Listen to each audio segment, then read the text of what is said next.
قبل انام قررت اني اول ما اصحى باذن الله قبل اشرب قهوتي اقوم على الحمام لانه انتم بكرامه اكثر حمام متهالك ومن اسبوع وانا مقضيه وكل يوم اقول بكره علب فاضيه على علب فيها ربع على علب مكسره والوضع لا احكي حقيقي لكم. لما يقولوا ضيم وضلايم ما ادري اذا الجمله اللي قلتها صح ولا لا، المهم اني قررت اقش كل اللي في الحمام عشان اقدر اتعامل معه. نزلت الشفاط وقلت خليني اشيك على الشباك واحاول افكه، ما ادري اقول الحمد لله انه تفك ولا يا ريته ما تفك.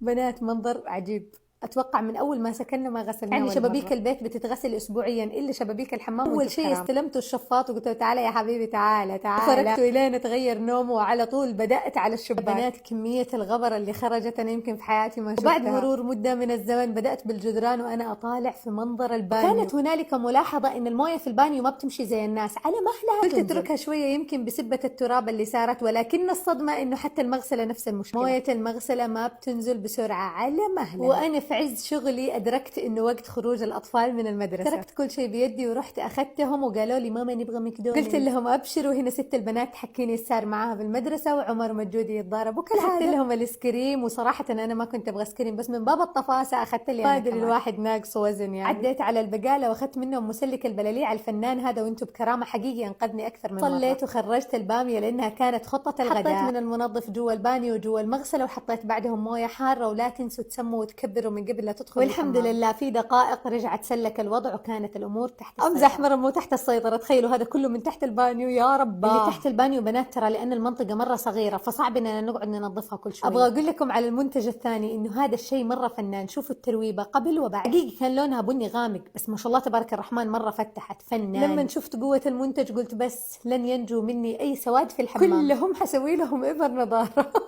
شوفوا كيف صاروا يلمعوا بعد إبر النظارة. جبت لمجودي كرسي أعلى من اللي كان عندهم عشان يقدر يسوي أسنانه يعني مع أخوانه وكذا. وهذه السلة لما شفتها مرة عجبتني للغسيل، فوق يحطوا الأشياء الصغيرة وتحت الأشياء الكبيرة. جبت هذه العلاقة وقررت أخليها قريب من البانيو عشان سهل عليهم ياخذوا المنشفة. وبالنسبة لهذا الرف صراحة أنا ما أدري ليش جبته بس شكله مرة عجبني فقلت لا لازم أخذه. وبالنسبة لهذه القطعة حلوة تتحط في البانيو وتخلي البوديه وانتم بكرامة ريحته حلوة وفي لون. وغيرت لهم الستارة لأنها كانت جدا متهالكة. بالنسبة لهذه العلب دائما أبو العيال يحتاجها وما يكون عندنا فقلت أكسب فيه أجر وأجيب له.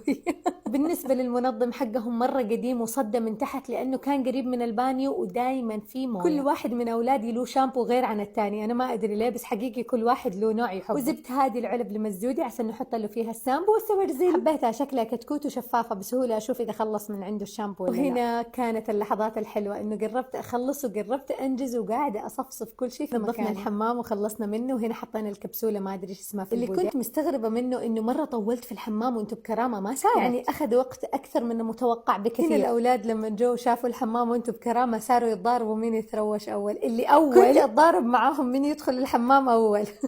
وترارارارا هنا الحمد لله خلصت وحسيت بإنجاز قوي جدا. وابغى اقول لكم معلومه ما ادري اذا حتفيدكم ولا لا، شفتوا هذه اللمبه اللي انا مخليتها شغاله طول الوقت؟ كانوا اولادي في الليل لما يقوموا وانتم بكرامه يروحوا الحمام ما يشغلوا اللمبه عشان ما يبغوا نور مره قوي، ركبت لهم هذه اللمبه ومخليتها شغاله طول الوقت عشان يسهل عليهم الموضوع. واول ما خلصت رحت اكمل الباميه وابغى اسالكم هل انتم زي تطبخوا الباميه مع اللبن ولا لا؟ والسؤال الثاني هل انتم زي لازم الباميه والملوخيه مع عيش ولا لا؟ والسؤال الثالث امزح ما في سؤال ثالث بس شوفوا عمر بكل منديل حط ملعقه وشوكه يا روح. وابشركم انه بالعيال ما سوى زي حركات امس وتعشى معانا وباي باي.